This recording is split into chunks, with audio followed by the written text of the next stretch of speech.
Од Њујорк до Хавана, Македонија помеѓу 7-те земји во Обединетите нации кои гласаа против укинување на ембаргото врз Куба. Од вкупно 193 члена на Обединетите нации, 165 земји гласаа за, 12 беа воздржани, а Македонија во друштво на САД, Унгарија, Аргентина, Парагвај, Израел и Украина гласаше против резолуцијата со која се повикува крај на американските санкции кон Куба, кои се во сила 63 години.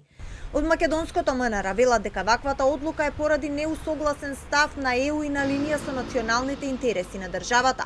Во краток писмен одговор порачаа дека надворешната политика на земјата се темели на 3 клучни постулати: членството во НАТО, заедничката надворешна и безбедносна политика со ЕУ и стратешкото партнерство со САД.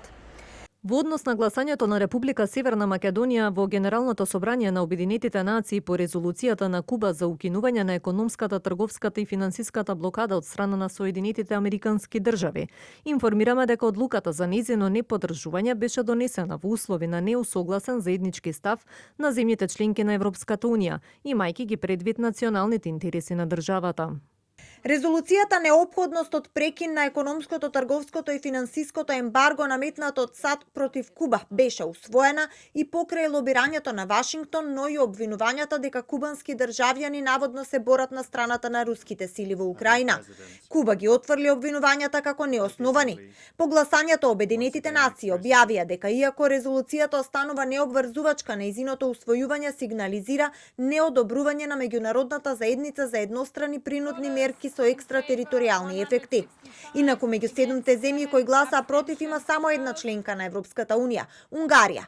Според експертите пак македонската дипломатија се додворува на САД и се уште е во фаза на созревање. Се уште имаме многу страф или еден вид недоволна сигурност во себе. Се уште некако настојуваме да покажуваме настојуваме да добиеме некоја лојалност, да се покажеме дека сме блиски. Иако тој вид на потези не се регистрира толку силно во администрацијата на Трамп, но ако веќе така се размислува, барем сме можеле да бидеме воздржани. Направено е нешто што е повеќе додворување кон Соединетите Американски држави, некој вид прагматизам, отколку некоја осмислена надворешно политичка стратегија. Македонија за потсетување во јуни гласаше воздржано за резолуцијата која се усвои во Обединетите нации и се бараше итен прекин на огнот во Газа. Гласаше воздржано и за резолуцијата на Украина и Европската унија, со која се осудува агресијата на Москва.